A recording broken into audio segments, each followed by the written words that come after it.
We are going to look after amazing chess tricks and traps in the Rosseau gambit as black, where white begins with e4, we reply e5, knight f3, knight c6, bishop c4. This is the Italian game. We stun the opponent by playing f5, where we almost open our king diagonal such that it creates a hurdle for us, since it is easy for white to counterattack our king. Over here, let us consider if white plays knight c3. Now over here, if knight c3 comes, then we may take the pawn attacking the knight, and at last, if white takes, then we may begin with d5, creating a double attack, and that would be an easy win for you.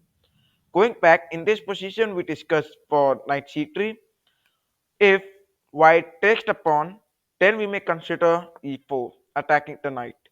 This knight is cannot come over here since the queen is controlling it, and this knight cannot come over here since this knight is controlling.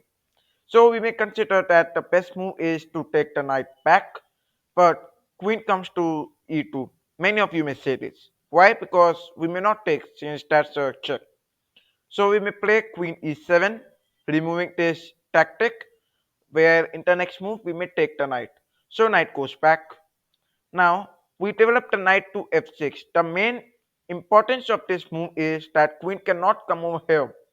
Otherwise, the bishop creating control on this square and the queen coming to x5 attacking the king would be an extreme idea for white. It would be easy for white to counterattack if you will not play knight to f6. Over here, the most possible move that many of the players play is e3. In this move, what we consider is that white is going to take this pawn, means creating attack towards the center.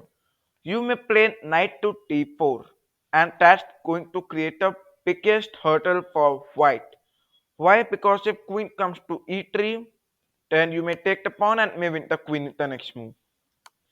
Otherwise, if queen goes back over here, then we may take this pawn and win the rook.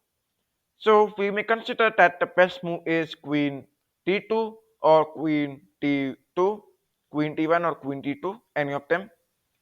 Let's consider queen d1. If queen d1, we may sacrifice the knight. If white takes, we may take back from the pawn, and that's a check. So also this pawn is controlling the square. This means that in the next move we are going to win the queen. Let's go back. We discussed for the possible outcomes of d3.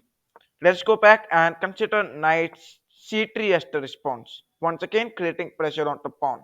What we may consider is playing knight d4. Once again, if queen comes over here, we may take the we may take the pawn and may win the queen. Otherwise, if queen goes back, then over here continue with d5, attacking the bishop. The main motive is to take this pawn from this bishop. Well, over here, white takes, we take back, and after white takes, we take this pawn. Now, over here, what I have observed is many of the players as white, they consider with c3, and that's the biggest blunder. Now, c3, this shows that we are attacking this knight, right? Okay. In this position, if this position comes to you and you are playing as black, then you may surprise your opponent by playing knight to f3, giving check. Yes, that's the knight sacrifice. White takes, we will take back once again. Queen is giving check. So the only possible move is king to the f1. Then we given another check. Knight comes out, we take that from the bishop, and then after king to e1, what we may do is we may find out the mate in three moves, and that is playing bishop to d3, giving check. Okay, the only possible move. Okay, we can consider bishop e4 also. Okay, bishop e4, we may take this, and once again only possible response queen e2. Don't take it from the pawn or bishop, just take it from the queen, and that's the mate.